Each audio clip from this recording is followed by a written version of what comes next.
Halo teman-teman, Assalamualaikum warahmatullahi wabarakatuh. Ketemu lagi sama aku, Vian.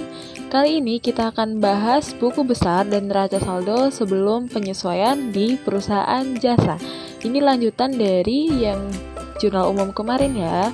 So, yuk kita mulai. Oke, yang pertama kita perlu mengetahui apa sih arti dari buku besar. Nah, buku besar sendiri merupakan salah satu tahapan dalam siklus akuntansi, yaitu tahap penggolongan yang dilakukan setelah jurnal. Penggolongan dilakukan setiap akun. Jadi, artinya akun-akun dalam perusahaan digolongkan atau dikelompokkan. Jadi nanti transaksi-transaksi yang berkaitan dengan suatu akun dikumpulkan jadi satu, kayak gitu. Penggolongan dari jurnal ke buku besar disebut posting.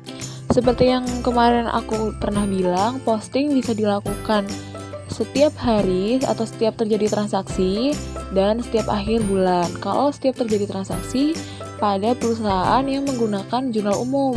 Tapi kalau yang dilakukan setiap akhir bulan itu oleh perusahaan yang menggunakan jurnal khusus. Nah, karena kemarin kita pakai jurnal umum, jadi kita postingnya setiap tanggal transaksi ya. Lanjut ke cara posting ke buku besar. Sebenarnya posting ini sangat gampang, sangat mudah ya caranya. Tinggal yang pertama, kita udah siapin jurnalnya. Ini aku kasih contoh dari Berlian Consulting, jurnal umum periode 31 Juli 2019. Nah, kita juga perlu nyiapin form buku besar. Aku pakai form yang seperti tertera ya. Jadi yang pertama kita perlu memasukkan tanggalnya. Misal kita mau posting yang akun kas ya. Aku contohin satu akun aja. Nanti ke akun-akun berikutnya sama aja. Pertama, yang akun kas ada transaksi kas tanggal 1 Juli debit 13.500.000.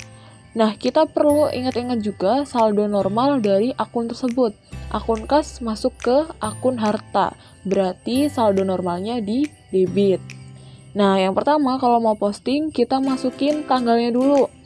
Tanggal 1 Juli 2019, keterangannya bisa diisi posting, lalu ref di buku besar, kita isi dengan jurnal asalnya dan halaman jurnalnya.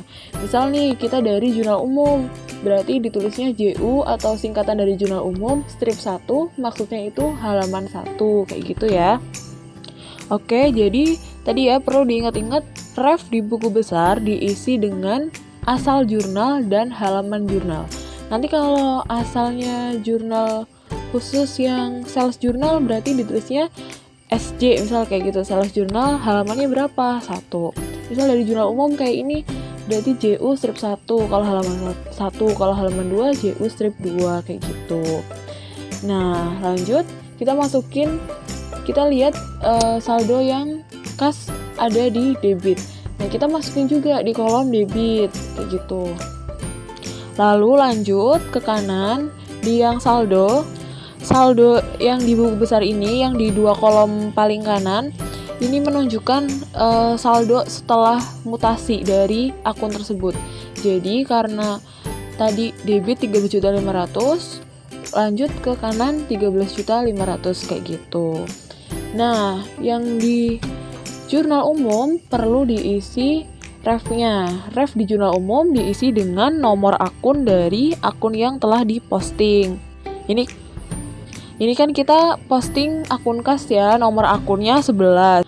Berarti kita masukin angka 11 di ref yang barisnya kas. Jadi itu nomor akun kas yang menandakan bahwa akun kas tersebut yang 13.500.000 sudah diposting ke buku besar kas. Oke, mudah ya teman-teman. Nah, kalau misal ada saldo awalnya gimana? Nah, saldo awalnya nanti ditaruh di paling atas sebelum kita masukin transaksi-transaksi. Jadi kalau ada saldo awal, kita masukin sebelum transaksi. Nanti keterangannya bisa saldo awal kayak gitu, atau kalau pakai bahasa Inggris opening balance gitu. Nah, saldo awalnya angkanya ditaruh di mana? Ditaruh di kolom saldo. Terus perhatikan itu saldo normalnya akun apa? Debit atau kredit. Misal kas berarti saldo awalnya ditaruh di kolom saldo debit sebesar sekian kalau ada saldo awalnya. Karena ini nggak ada saldo awal, jadi kita langsung transaksi kayak gitu ya. Lanjut ke transaksi yang kedua yang berkaitan sama kas. Nah, buku besar tadi kan ngumpulin akun-akun kayak gitu di satu, namanya buku besar kayak gitu ya. Jadi setiap transaksi yang berkaitan sama kas kita kumpulin di akun buku besar, di buku besar kas.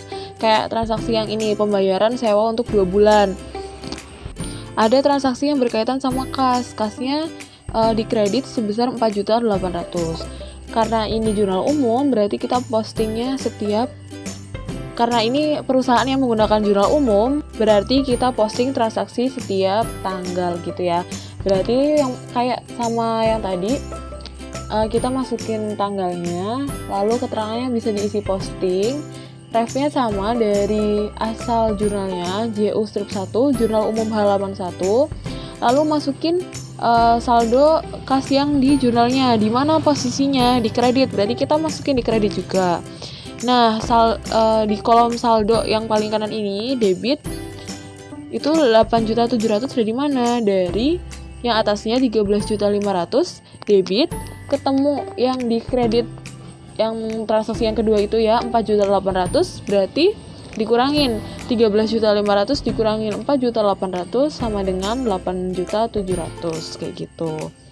Nah, kalau misal transaksi yang berkaitan sama kas udah selesai dan saldo terakhir di buku besar kas sebesar 8.700.000, berarti nanti ini yang dimasukkan ke neraca saldo sebelum penyesuaian.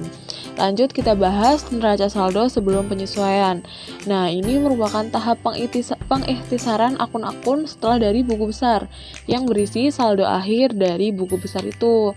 Kayak tadi, misal saldonya 8.700.000 yang di buku besar kas, berarti kita masukin kas saldo normalnya debit, berarti kita masukin ke kolom debit sebesar 8.700.000. Nanti kalau ada akun utang usaha, berarti di buku besar utang usaha yang terakhir saldonya berapa? Di kredit, kita masukin di kredit.